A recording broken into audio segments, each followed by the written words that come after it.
श्लोक महला पहला। दुख दारू सुख रोग भया, जा सुख तामन होई। तू करता करना मैं नाही, जाहो करी न होई। बलहारी कुदरत वस्या, तेरा अंत न जाए लखया रहाओ। जात में जोत जोत में जाता, अकल कला भरपूरया।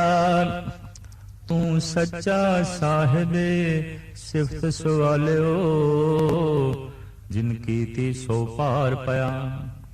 कहो नानक करते किया बाता, जो किछ करना सो करया मल्ला दूजा। जोग शब्दं ज्ञान शब्दं, वेद शब्दं ब्राह्मणे। खत्री शब्दं सूर शब्दं, शूद्र शब्दं प्राकृते। सर्व शब्दं एक शब्दं, जे को जाने भेव। नानक ताका दास है, सोई निरंजन देव। आसा दीवार दी 12वीं पौड़ी ते इस नाल जुड़े हुए साहिब श्री गुरु नानक देव जी महाराज ते गुरु अंगद देव जी महाराज दे पावन पवित्र श्लोक। पहला श्लोक साहिब श्री गुरु नानक देव जी महाराज दा है और आप फरमान करते ने, दुख दारू सुख रोग भया, जां सुख ताम न होई। जीवां लई दारू दुख बनिया होया है। भाव जीव दुख तो प्रेरणा लेंदे ने, सुख तो नहीं। दुख दी चोट ही इन्हां नूं संभलण दा मौका देंदी है। सुख दे ते ये अपने आप नूं बेकाबू कर देंदे ने। और वाकई ये हकीकत है कि मनुख ने अज तक जितना दुख तो सीखिया है, इतना किसी वड्डे तो वड्डे उस्ताद तो भी नहीं सीख सकिया। दुख दियां चोटां मनुख नूं संभलण ते मजबूर कर देंदियां ने।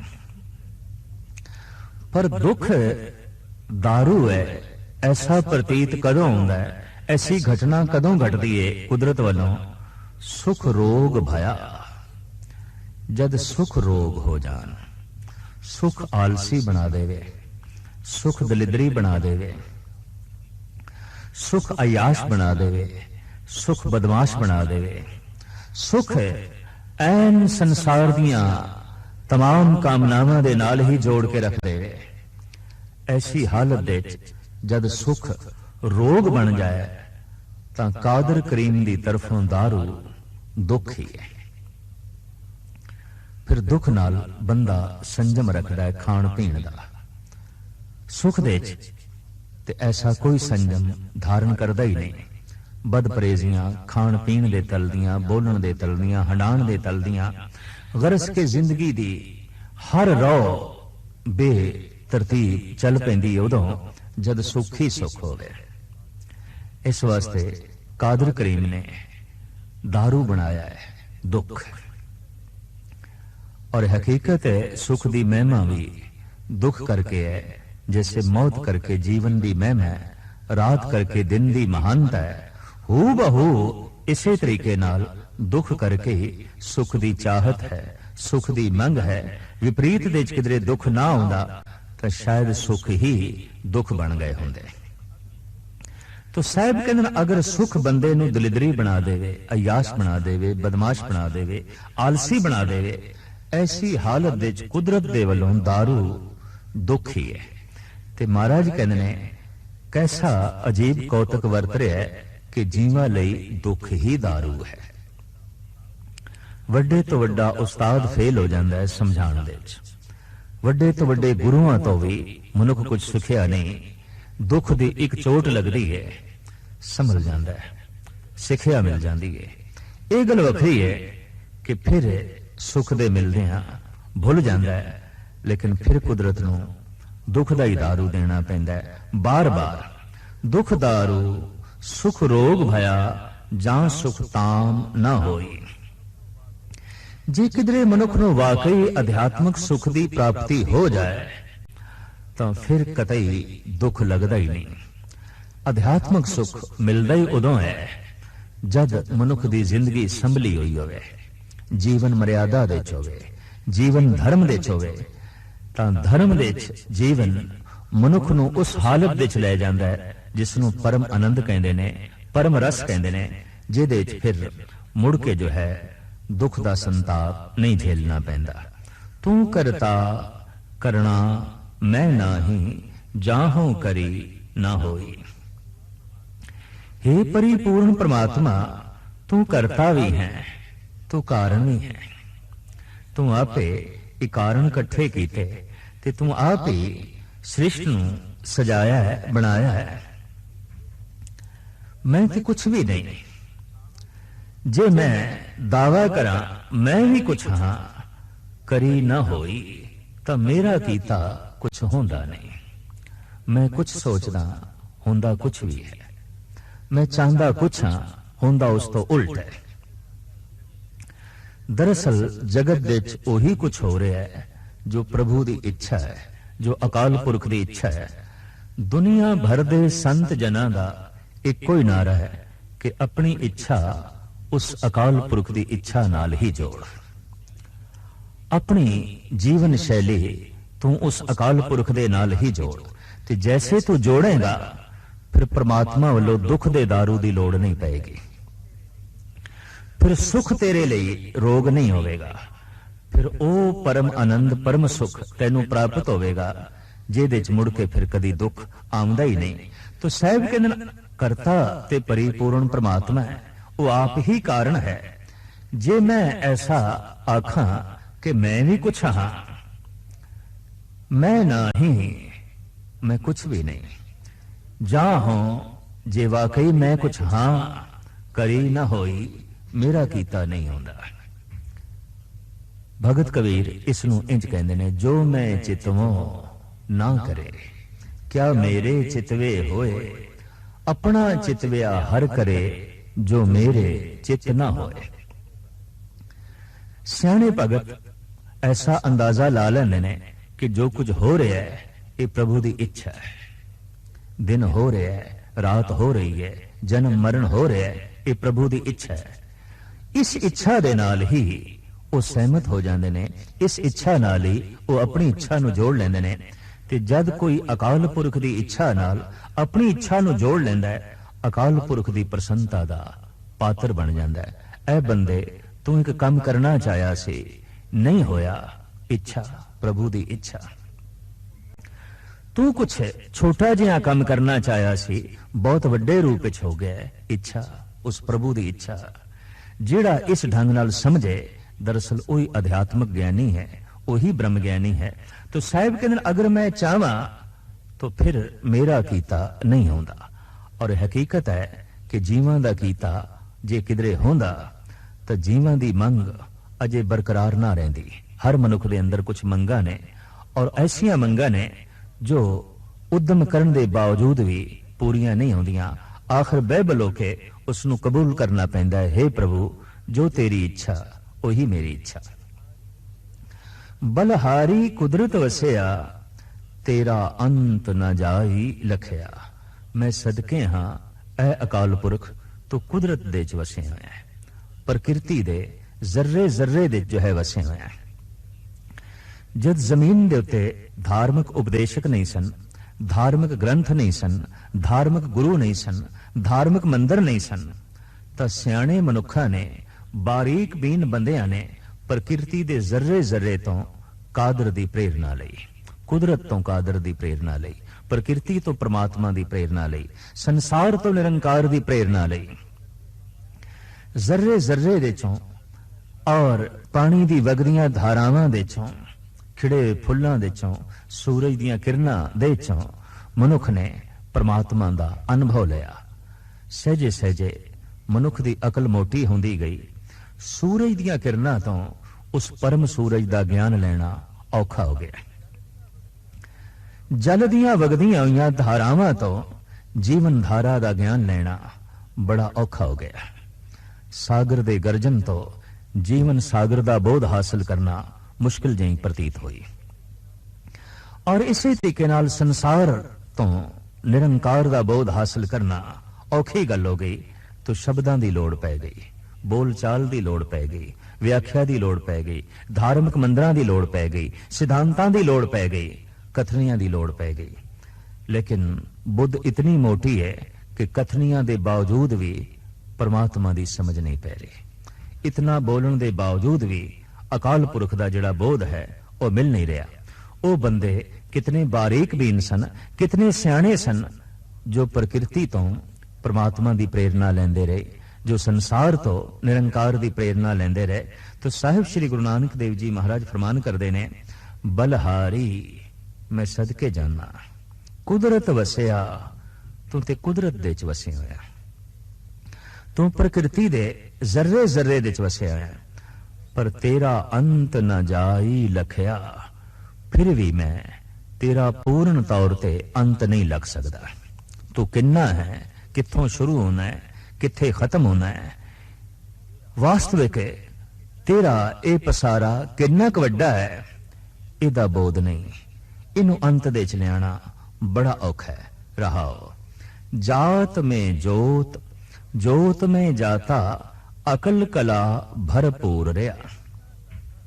सारियां जातां दे च, सारे वजूदां दे च, हे प्रभु तेरी जोत है।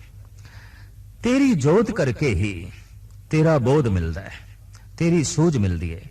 तू सारियां दे च एक रस भरपूर है, अखंड रूप दे च सारियां दे च व्यापक है, सारियां दे च लीन है। तू सच्चा साहिब सिफत सवाले हो, जिनकी ती सो पार पाया। तू मालिक सच्चा है, जिहड़ा अज मालिक है ते कल नहीं। जिस मकान दे असी अज मालिक हां, कल कोई होर होवेगा, पुत्र होवेगा, परसों कुछ होर होवेगा, पोतरा होवेगा, साथों पहले कोई होर से। मकान अपनी थां ते मौजूद है, मालिक बदलते रहे। तो ये मालिक झूठे ने, क्योंकि बदलते पे ने। जमीन अपनी थां ते मौजूद है, पता नहीं कितने मालिक इस जमीन दे दफन हो गए, कितने भूमिपत भूमि दे जो है दफन हो गए। वास्तविक सच्चा मालिक ते परिपूर्ण परमात्मा है। इस वास्ते साहिब कहते हैं, तू सच्चा साहिब सिफत सवाले हो, जिनकी थी सो पार पाया। तेरी सिफत अति सुंदर है, महान है, गूढ़ी है। जिसने भी कीती है वो भव सागर तो पार हो गए। दरअसल परमात्मा की सिफत करनी अपनियां सिफतां नूं उजागर करना है। परमात्मा नूं वड्डा वड्डा आखना अपने आप नूं वड्डा करना है। परमात्मा नूं महान आखना अपनी महानता वधानी है। अज तक जिन्हां ने परमात्मा नूं उत्तम करके आख्या है वो आप नीच नहीं रहे। जिन्हां ने परमात्मा नूं महान शक्तिशाली करके आख्या है वो कमजोर नहीं रहे। ते जिन्हां ने परमात्मा नूं सर्व कला समर्थ आख्या है वो खुद भी गुणवान बन गए, खुद भी कलाकार बन गए।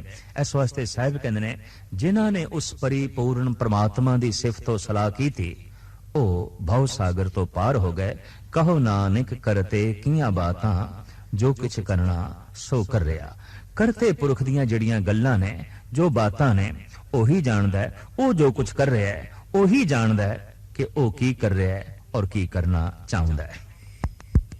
साहिब श्री गुरु अंगद देव जी महाराज ने इस पौड़ी नाल जुड़े दूजे श्लोक दे इस देश की जिहड़ी वरण वंड प्रथा सी उसका जिक्र किया है। साडे देश दे धर्म दे मुखियां ने मनुखता नूं चार हिस्सियां दे तकसीम कर दिता सी। रंग रूप नस्ल करके नहीं, जात पात करके नहीं, वर्ण करके वंड दिता। और चार वर्णा दे नाम रख दिते, ब्राह्मण, खत्री, शूद्र, वैश्य। हजारां साल तो साडे देश की मनुखता इन्हां चार हिस्सियां दे तकसीम रही है। वर्णा दे फर्ज, वर्णा दे धर्म, वर्णा दी मर्यादा भी मुखी लोगां ने अपने ढंग नाल बनाई। सिरमौर मन लिया गया ब्राह्मण नूं। आख्या गया ब्राह्मण सिर है, खत्री बावां है, और जिहड़ा वैश्य है वो पेट है, ते जिहड़ा शूद्र है वो पैर है। जो शूद्र है वो ते चरण है। लिहाजा शूदर नूं निखिद मन लिया गया। इतना निखिद मन लिया गया कि ओदी छाया लेनी भी अपने आप नूं जो है पतित होना मन लिया गया। ਇਹਦੀ छाया पै गई है, असी भ्रष्ट हो गए हैं, हुण इशनान करना पएगा। इस ढंग का विधान बनाया गया कि शूदर हमेशा ही शूदर रहे। ये उत्तम ना हो सके। उत्तम हो सकता सी जे ये धार्मिक मंदिरां दे जाके धर्म का बोध हासिल करदा ते विद्यक मंदिरां दे जाके विद्या हासिल करदा। दोवें मंदिरां दे द्वार शूदर लई बंद कर दिते गए। ना वो विद्या पढ़ सकता सी, ना वो धर्म की साधना कर सकता सी। लिहाजा धर्म तो भी वांझा रह गया, विद्या तो भी वांझा रह गया। और मुखी लोगों की यह सोचनी हजारां साल तक उन्हां दी सोची हुई तरकीब के मुताबिक चलती रही कि शूदर हमेशा शूदर रहे, शूदर ऊपर उठ ना सके। खतरी का धर्म मन लिया गया कि वह शक्ति प्राप्त करे, राज प्रथा नूं चलावे और वैश्य एक कारोबार करे, बिजनेस करे, धंधा करे, खेती बाड़ी इत्यादि करे। जो शूद्र है ये तिना ही वर्णा की सेवा करे, हर प्रकार की सेवा करे, खतरी की सेवा करे, वैश्य की सेवा करे और ब्राह्मण की ते सेवा उसनूं करनी ही चाहिए। इकबाल नूं इत्थे ही आके कहना पिया सी, आह शूदर के लिए हिंदुस्तान गम खाना है। शूदरां लई ते ये देश गमां दा घर है, दुखां दा घर है। क्यों कि एक ते विद्यक मंदिर ते धार्मिक मंदिरां दे द्वार उन्हां लई बंद सन। दूजा बाजार विच लंघना है तो घड़ियाल वजा के लंघना पैंदा सी ताकि किसी ते छाया ना पै जाए। अछूत और जिंदगी दी हर वडियाई तो, हर महिमा तो शूदरां नूं वांझा रखिया गया। और फिर वरण वंड प्रथा भी इस ढंग की बन गई कि मनुखता चार हिस्सियां दे तकसीम होकर रह गई। बंदे नूं तकसीम करना इते अधर्म है, इते पाप है, लेकिन धर्म दे नां दे उत्ते ऐसा होंदा रहा। वास्तविक जिहड़े विचार मनुख नूं मनुख नाल ना जुड़न देण, वो विचार मनुख नूं परमात्मा नाल भी नहीं जुड़न देणगे। जिहड़े विचार बंदे नूं बंदे तो दूर करन, वो विचार धर्म नहीं, वो विचार अधर्म ने, वो पुण्य नहीं, वो पाप है। साहिब श्री गुरु नानक देव जी महाराज का जमाना आया ते आपने भारत की इस वरण वंड दे उत्ते बकायदा दृष्टि मारी तां आप दा जिहड़ा फैसला सी उसनूं दूजे पातशाह गुरु अंगद देव जी महाराज इस पावन पवित्र श्लोक दे राहीं उजागर करते हैं। लेकिन पहले वरण वंड जिहड़ी प्रथा सी उसका जिक्र करते हैं। जोग शब्दं ज्ञान शब्दं वेद शब्दं ता ब्राह्मणे। जोगियां दा धर्म से कि वो ज्ञान की प्राप्ति करन, बिखम विद्या हासिल करन ते ब्राह्मण दा धर्म सी वेद पढ़ना, वेद पढ़ाने। खट कर्म मने गए ने ब्राह्मण दे, यज्ञ करना, यज्ञ कराना, दान देना, दान लेना, वेद पढ़ने, वेद पढ़ाने। ये ब्राह्मण दा धर्म से ते ब्राह्मण नूं शरीर दा सिर मन लिया गया ते शरीर दे सिर दी खास अहमियत है, खासियत है। वेद शब्दं ब्राह्मणे, खत्री शब्दं, सूर शब्दं, शूद्र शब्दं प्राकृते। खत्री दा धर्म से कि वह सूरमा होवे, अपने हत्थां विच ताकत रखे, शक्ति रखे और देश की रखिया करे, कौम की रखिया करे।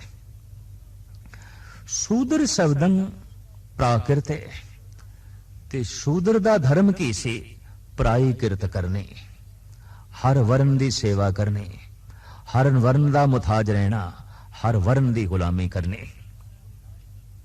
शूद्र हजारां साल तो इस ढंग नाल विचारा गुलाम ही चले आया। साहिब श्री गुरु अंगद देव जी महाराज हुण अपना फैसला देंदे ने, सर्व शब्दं एक शब्दं। सारियां दा धर्म इक्को ही है ते सारियां दा वरण इक्को ही है। गुरु नानक देव जी महाराज की गल इत्थों ही निराली हो गई कि आपने 4 वर्णां नूं मन्नण तो इनकार कर दिता और आखिया मनुखता नूं वंडना चाहे वर्ण दे नां ते वंडिया जाए, चाहे मजहब दे नां ते वंडिया जाए, चाहे जात दे नां ते वंडिया जाए, ये वंडियां पाना ही अधर्म है। गुरु नानक देव जी महाराज ने अपने 2 साथी चुने, एक हिंदू एक मुसलमान। मर्दाना मुसलमान है, बाला हिंदू है। आपने ते मजहब दी वंड नूं भी मनण तो इनकार कर दिता। वर्ण वंड दी ते आपने भरपूर मुखालफत की थी। जात दी वंड तो आप नफरत करते सन और आपने साफ कह दिता, आप दी तीजी अंश गुरु अमरदास जी महाराज ने, जात का गर्भ न कर मूरख गवारा, इस गर्भ ते उपजे बहुत विकारा, गर्भवास में कुल नहीं जाती, ब्रह्म बिंदे ते सब उत्पाती। तो जात करके इत्थे वंडियां पईयां होईयां सन, वर्ण कंड के इत्थे वंडियां पईयां होईयां सन। रहिंदी कसर मजहब ने पूरी कर दी। तो जेड़ा मजहब, जेड़ा वर्ण, जेड़ी जात बंदे नूं बंदे तो दूर करे, दरअसल फिर आखिर बंदे नूं नेड़े लियाण दा होर की वसीला होवेगा? धर्म ही ते सी, ते जे धर्म दे नां ते दूरियां नूं जन्म देना है तो ये ते अधर्म होया, धर्म नहीं है। इस वास्ते गुरु अंगद देव जी महाराज फरमान करते ने, सारियां दा धर्म इक्को है, एक प्रभु दा चिंतन करना, एक अकाल पुरख दा चिंतन करना, सर्व शब्दं एक शब्दं, सारियां दा धर्म इक्को ही धर्म है। इंज कह लईए, गुरु नानक गुरु गोबिंद सिंह जी महाराज ने 4 वर्णां नूं एक करके जिहड़ा मुजस्मा बनाया, उसे दा नां ही सिख रखिया। आखिया, ऐ सिख, तैनू पहले ब्राह्मण बनना पेगा, अकली साहिब सेवीए, अकली पाईए मान। तू अकल दी वरतों कर, बुद्धि दी वरतों कर, सूझमान बन, आलम फाजिल बन, विद्वान बन। लेकिन सिर्फ विद्वान ना, सूरमा भी नाल बन। बुजदिल नहीं चाहिदा, कमजोर आलम नहीं चाहिदा, बुजदिल विद्वान नहीं चाहिदा, केवल कोरा विचारक नहीं चाहिदा, उहदियां बावां दे ताकत भी चाहिदी है, ताकि वह देश दी ते कौम दी हिफाजत कर सके, अपने आप दी जो है रखिया कर सके।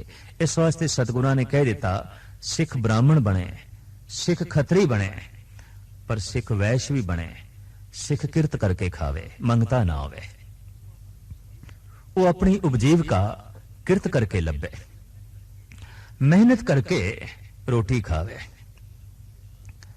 शेख सादी साहब ते कहंदे ने, परमात्मा ने हर जड़ वस्तु नूं भी बकायदा धंधे ते लाया है। तुद संसार उपाया, सिरे सिर धंधे लाया, अबरो बादो मावा फलक खुर्शीद दरकार अनंद, तातो नाने बकफ आरी व बगफलत न खुरी।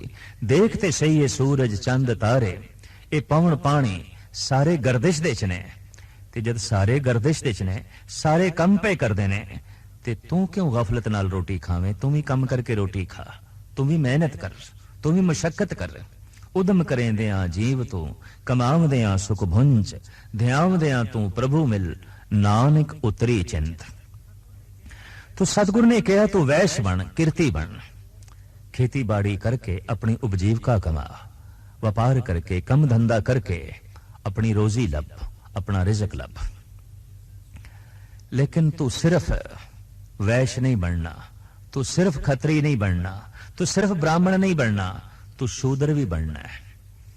तू तप्पड़ भी झाड़ने ने, तू लंगर दे झूठे भांडे भी मांजने ने, तू थके हुए यात्रियां दी मुट्ठी चापी भी करनी है, तू बीमार दी तिमारदारी भी करनी है, तू धर्म अस्थानां दे झाड़ू बुहारी भी देनी है, तू जोड़ियां दी भी सेवा करनी है। ते ये ते सारी सेवा पहले शूद्र करते सन। सतगुरु ने कह दिता, नहीं, ये सिख करेगा। सिख विद्वान बने, सिख सूरमा बने, सिख कीर्ति बने, और सिख सारे मनुखता दी सेवा करे। इस तरह 4 वर्णां नूं यकजा करके जिहड़ी मूर्ति बनाई गई, उहदा नां सिख रखिया गया। सतगुरु ने कहा, मनुख दे अंदर एक एक वर्ण नहीं चाहिदा, सारे ही वर्ण इक्को ही मनुख दे अंदर चाहिए ने। ਮਨੁੱਖ ਬ੍ਰਾਹਮਣ ਵੀ ਚਾਹੀਦਾ ਹੈ, ਮਨੁੱਖ ਵੈਸ਼ ਵੀ ਚਾਹੀਦਾ ਹੈ, ਮਨੁੱਖ ਖੱਤਰੀ ਵੀ ਚਾਹੀਦਾ ਹੈ, ਔਰ ਮਨੁੱਖ ਸ਼ੂਦਰ ਵੀ ਚਾਹੀਦਾ ਹੈ। ਕੁਝ ਸਿਆਣੇ ਤੇ ਐਸਾ ਕਹਿੰਦੇ ਨੇ ਕਿ ਭਾਰਤ ਦੀ ਮਨੁੱਖਤਾ ਨੂੰ ਜਦ 4 ਵਰਨਾਂ ਦੇ ਵਿੱਚ ਵੰਡ ਦਿੱਤਾ ਗਿਆ ਤਾਂ ਤਾਕਤ 4 ਹਿੱਸਿਆਂ ਦੇ ਵਿੱਚ ਤਕਸੀਮ ਹੋ ਗਈ। ਦੇਸ਼ ਦੀ ਗੁਲਾਮੀ ਦਾ ਇੱਕ ਇਹ ਵੀ ਬਹੁਤ ਵੱਡਾ ਕਾਰਨ ਹੈ, ਕਿਉਂਕਿ ਸ਼ਕਤੀ ਛਿਣ ਬੰਗਰ ਹੋ ਗਈ, ਸ਼ਕਤੀ ਤਕਸੀਮ ਹੋ ਗਈ, 4 ਹਿੱਸਿਆਂ 'ਚ ਵੰਡੀ ਗਈ। ਗੁਲਾਮਾਂ ਨੇ ਫਿਰ ਇਸ ਦੇਸ਼ ਨੂੰ ਆ ਕੇ ਗੁਲਾਮ ਕੀਤਾ, ਔਰ 1-2 ਸਾਲ ਨਹੀਂ ਸਦੀਆਂ ਤੱਕ ਇਸ ਦੇਸ਼ ਨੂੰ ਗੁਲਾਮ ਬਣਾਈ ਰੱਖਿਆ। ਇਹਦੇ 'ਚ ਹੋਰ ਅਨੇਕਾਂ ਕਾਰਨ ਹੋ ਸਕਦੇ ਨੇ, ਪਰ ਮੁੱਖ ਕਾਰਨ ਇਹ ਵਰਨ ਵੰਡ ਵੀ ਸੀ, ਜਿਸ ਨੂੰ ਗੁਰੂ ਨਾਨਕ ਦੇਵ ਜੀ ਮਹਾਰਾਜ ਨੇ, ਗੁਰੂ ਗੋਬਿੰਦ ਸਿੰਘ ਜੀ ਮਹਾਰਾਜ ਨੇ ਮੰਨਣ ਤੋਂ ਇਨਕਾਰ ਕਰ ਦਿੱਤਾ। ਐਸੀ ਮੂਰਤੀ ਬਣਾਈ ਜੋ ਸਾਰੇ ਵਰਨਾਂ ਦਾ ਇਕੱਠ ਸੀ, ਜੋ ਸਾਰੇ ਵਰਨਾਂ ਦਾ ਮਜਮੂਆ ਸੀ। ਇਸ ਵਾਸਤੇ ਇੱਥੇ ਪਾਵਨ ਪਵਿੱਤਰ ਵਾਕ ਦੇ ਵਿੱਚ ਗੁਰੂ ਅੰਗਦ ਦੇਵ ਜੀ ਮਹਾਰਾਜ ਤੇ ਸਾਫ਼ ਪਏ ਕਹਿੰਦੇ ਨੇ, ਸਰਬ ਸ਼ਬਦੰ ਏਕ ਸ਼ਬਦੰ, ਸਾਰਿਆਂ ਦਾ ਧਰਮ ਇੱਕੋ ਹੀ ਧਰਮ ਹੈ। ਇੱਕ ਧਰਮ ਕੀ ਹੈ? ਇੱਕ ਦਾ ਚਿੰਤਨ, ਇੱਕ ਦੀ ਯਾਦ, ਇੱਕ ਨਾਲ ਜੁੜਨਾ, ਸਾਰਿਆਂ ਦੇ ਵਿੱਚ ਉਸ ਇੱਕ ਨੂੰ ਵੇਖਣਾ। ਏਕ ਪਿਤਾ ਏਕ ਸਕੇ ਹਮ ਬਾਰਿਕ, ਤੂੰ ਮੇਰਾ ਗੁਰੂ ਹਾਈ। ਕਾਇਨਾਤ ਦਾ ਜ਼ਰਾ ਜ਼ਰਾ ਉਸ ਇੱਕ ਤੋਂ ਪੈਦਾ ਹੋਈ ਹੈ, ਸਾਰੀ ਅਨੇਕਤਾ ਉਸ ਇੱਕ ਤੋਂ ਜਨਮੀ ਹੈ। ਉਸ ਇੱਕ ਦਾ ਚਿੰਤਨ ਕਰ ਤੇ ਫਿਰ ਅਨੇਕਤਾ ਨਾਲ ਪਿਆਰ ਪਾ, ਫਿਰ ਤੂੰ ਸਮਝੇਗਾ ਕਿ ਵਾਸਤਵਿਕ ਧਰਮ ਦੀ ਪ੍ਰਾਪਤੀ ਮੈਨੂੰ ਹੋਈ ਹੈ। ਮਹਾਰਾਜ ਕਹਿੰਦੇ ਨੇ, ਜੇ ਕੋ ਜਾਣੇ ਪਿਓ। ਹੁਣ ਕੋਈ ਭੇਦ ਜਾਣੇ, ਕੋਈ ਰਾਜ਼ ਜਾਣੇ ਤਾਂ ਉਸ ਨਤੀਜੇ ਤੇ ਪਹੁੰਚੇਗਾ ਸਾਰੀ ਮਨੁੱਖਤਾ ਦਾ ਧਰਮ ਇੱਕੋ ਹੀ ਹੈ, ਇੱਕ ਦਾ ਚਿੰਤਨ ਕਰਨਾ, ਇੱਕ ਨਾਲ ਜੁੜਨਾ। ਹੁਣ ਸਤਿਗੁਰੂ ਕਹਿੰਦੇ ਨੇ, ਨਾਨਕ ਤਾਂ ਕਾ ਦਾਸ ਹੈ ਸੋਈ ਨਿਰੰਜਨ ਦੇਓ। ਜਿਹੜਾ ਇਸ ਭੇਦ ਨੂੰ ਜਾਣ ਜਾਵੇ ਕਿ ਸਾਰਿਆਂ ਦਾ ਧਰਮ ਇੱਕੋ ਹੈ, ਸਾਰਿਆਂ ਦਾ ਵਰਨ ਇੱਕੋ ਹੈ, ਜਿਹੜਾ ਇਸ ਭੇਦ ਨੂੰ ਜਾਣ ਜਾਵੇ, ਮਹਾਰਾਜ ਕਹਿੰਦੇ ਨੇ, ਮੈਂ ਉਸ ਦਾ ਦਾਸਨ ਦਾਸ ਹਾਂ। ਉਹ ਤੇ ਪ੍ਰਮਾਤਮਾ ਦੀ ਮੂਰਤੀ ਹੈ, ਸੋਈ ਨਿਰੰਜਨ ਦੇਓ। ਉਹ ਤੇ ਰੱਬ ਵਰਗਾ ਹੈ, ਉਹ ਤੇ ਰੱਬ ਦੀ ਮੂਰਤੀ ਹੈ। ਜਿਹਨੇ ਐਸਾ ਜਾਣ ਲਿਆ ਕਿ ਸਾਰਿਆਂ ਦੇ ਵਿੱਚ ਇੱਕ ਹੈ ਤੇ ਸਾਰਿਆਂ ਦਾ ਧਰਮ ਇੱਕੋ ਹੈ, ਸਾਰਿਆਂ ਦਾ ਵਰਨ ਇੱਕੋ ਹੈ, ਜਿਸਨੇ ਵੀ ਇਸ ਰਾਜ਼ ਨੂੰ ਸਮਝਿਆ, ਗੁਰੂ ਨਾਨਕ ਦੇਵ ਜੀ ਮਹਾਰਾਜ ਕਹਿੰਦੇ ਨੇ, ਮੈਂ ਉਸ ਦਾ ਦਾਸਨ ਦਾਸ ਹਾਂ। ਕਿਉਂਕਿ ਐਸਾ ਜਿਹੜਾ ਪੁਰਸ਼ ਹੈ ਉਹ ਤੇ ਪ੍ਰਮਾਤਮਾ ਦੀ ਮੂਰਤੀ ਹੋਇਆ ਕਰਦਾ ਹੈ। ਪ੍ਰਮਾਤਮਾ ਦੇ ਸਾਕਾਰ ਰੂਪ ਦੇ ਚ ਅਗਰ ਦਰਸ਼ਨ ਕਰਨੇ ਨੇ ਤਾਂ ਉਸ ਮਨੁੱਖ ਦੇ ਚੋਂ ਹੀ ਦਰਸ਼ਨ ਹੋਣਗੇ ਜੋ ਸਾਰੇ ਸੰਸਾਰ ਨੂੰ ਨਿਰੰਕਾਰ ਦਾ ਰੂਪ ਸਮਝਦਾ ਹੈ। ਸਤਿਗੁਰੂ ਦੇਵ ਜੀ ਮਹਾਰਾਜ ਦੀ ਬਾਣੀ ਕਹਿੰਦੀ ਹੈ, ਇਹ ਜਗਤ ਸਭ ਹਰ ਕਾ ਰੂਪ ਹੈ, ਹਰ ਰੂਪ ਨਦਰੀ ਆਇਆ। ਇਹ ਸਾਰੇ ਦਾ ਸਾਰਾ ਸੰਸਾਰ ਹਰੀ ਦਾ ਰੂਪ ਹੈ ਤੇ ਹਰੀ ਦਾ ਰੂਪ ਦਿਖਾਈ ਦੇ ਰਿਹਾ ਹੈ। ਤੇ ਜਿਸ ਨੂੰ ਐਸਾ ਦਿਖਾਈ ਦੇ ਰਿਹਾ ਹੈ, ਉਹਨੂੰ ਵੇਖਣਾ ਵਾਸਤਵਿਕ ਹਰੀ ਨੂੰ ਵੇਖਣਾ ਹੈ। ਉਹਦੇ ਦਰਸ਼ਨ ਈਸ਼ਵਰ ਦੇ ਦਰਸ਼ਨ ਨੇ। ਉਹਦੇ ਕੋਲ ਬੈਠਣਾ ਈਸ਼ਵਰ ਦੇ ਕੋਲ ਬੈਠਣਾ ਹੈ। ਉਹਦੇ ਕੋਲ ਬੈਠਣ ਨਾਲ ਪਰਮ ਆਨੰਦ ਦੀ ਮਹਿਕ, ਪਰਮ ਆਨੰਦ ਦਾ ਰਸ ਹਿਰਦੇ ਦੇ ਜੋ ਹੈ ਡੁੱਲ ਡੁੱਲ ਕੇ ਪੈਣ ਲੱਗ ਪੈਂਦਾ ਹੈ, ਔਰ ਉਹਦੀ ਸੋਭਤ ਦਾ ਸਦਕਾ ਬਹੁਤ ਵੱਡੇ ਆਨੰਦ ਦੀ ਉਪਲਬਧੀ ਆਉਂਦੀ ਹੈ, ਬਹੁਤ ਵੱਡੇ ਰਾਜ਼ ਦਾ ਜੋ ਹੈ ਪਤਾ ਚੱਲਦਾ ਹੈ। ਇਸ ਵਾਸਤੇ ਗੁਰੂ ਅੰਗਦ ਦੇਵ ਜੀ ਮਹਾਰਾਜ ਕਹਿੰਦੇ ਨੇ, ਮੈਂ ਤੇ ਉਸ ਦਾ ਦਾਸਨ ਦਾਸ ਹਾਂ, ਜਿਸ ਨੇ ਇਸ ਰਾਜ਼ ਨੂੰ ਸਮਝ ਲਿਆ ਕਿ ਸਾਰਿਆਂ ਦਾ ਧਰਮ ਇੱਕੋ ਹੈ, ਸਾਰਿਆਂ ਦਾ ਵਰਨ ਇੱਕੋ ਹੈ। ਕੋਈ ਅਲੱਗ ਬ੍ਰਾਹਮਣ ਨਹੀਂ, ਕੋਈ ਅਲੱਗ ਸ਼ੂਦਰ ਨਹੀਂ, ਬਲਕਿ ਸਾਰੇ ਵਰਨ ਇੱਕੋ ਹੀ ਮਨੁੱਖ ਦੇ ਜੋ ਹੈ ਚਾਹੀਦੇ ਨੇ। ਤਾਂ ਹੀ ਇੱਕ ਮਨੁੱਖ ਸ਼ਕਤੀਸ਼ਾਲੀ ਹੋ ਸਕੇਗਾ, ਤਾਂ ਹੀ ਇੱਕ ਮਨੁੱਖ ਸੰਪੂਰਨ ਹੋ ਸਕੇਗਾ। ਕਿਸੇ ਸਰੀਰ ਦੇ ਚੋਂ ਪੈਰ ਅਲੱਗ ਕਰ ਦੇਈਏ, ਬਾਹਾਂ ਅਲੱਗ ਕਰ ਦੇਈਏ, ਪੇਟ ਅਲੱਗ ਕਰ ਦੇਈਏ ਤੇ ਸਿਰ ਅਲੱਗ ਕਰ ਦੇਈਏ, ਕਿਆ ਸਰੀਰ ਨੂੰ ਜ਼ਿੰਦਾ ਰੱਖਣਾ ਸੌਖਾ ਹੋ ਸਕੇਗਾ? ਸਰੀਰ ਤੇ ਮੁਰਦਾ ਹੋ ਜਾਏਗਾ। ਇਹ ਦੇਸ਼ ਇਸ ਵਾਸਤੇ ਸਦੀਆਂ ਤੱਕ ਮੁਰਦਾ ਰਿਹਾ ਕਿ ਪੈਰ ਕੱਟ ਕੇ ਇੱਕ ਪਾਸੇ ਕਰ ਦਿੱਤੇ ਗਏ, ਹੱਥ ਕੱਟ ਕੇ ਇੱਕ ਪਾਸੇ ਕਰ ਦਿੱਤੇ ਗਏ, ਗਲਾ ਕੱਟ ਕੇ ਇੱਕ ਪਾਸੇ ਕਰ ਦਿੱਤਾ ਗਿਆ, ਔਰ ਪੇਟ ਇੱਕ ਪਾਸੇ ਰੱਖ ਦਿੱਤਾ ਗਿਆ। ਇਸ ਵਾਸਤੇ ਇਹ ਦੇਸ਼ ਮੁਰਦਿਆਂ ਦੀ ਤਰ੍ਹਾਂ ਜੀਵਦਾ ਰਿਹਾ, ਔਰ ਮੁਰਦਿਆਂ ਦੀ ਤਰ੍ਹਾਂ ਹੀ ਜ਼ਿੰਦਗੀ ਜੋ ਹੈ ਬਤੀਤ ਕਰਦਾ ਰਿਹਾ। ਸਾਰੇ ਅੰਗਾਂ ਦੇ ਜੋੜ ਨਾਲ ਹੀ ਸਰੀਰ ਦੀ ਜ਼ਿੰਦਗੀ ਹੈ ਤੇ ਸਰੀਰ ਦੀ ਸੰਪੂਰਨਤਾ ਹੈ। ਸਾਰੇ ਵਰਨ ਇੱਕ ਮਨੁੱਖ ਦੇ ਅੰਦਰ ਹੋਵਨ ਤਾਂ ਹੀ ਮਨੁੱਖ ਸੰਪੂਰਨ ਹੁੰਦਾ ਹੈ, ਤਾਂ ਹੀ ਮਨੁੱਖ ਪੂਰਨ ਹੁੰਦਾ ਹੈ।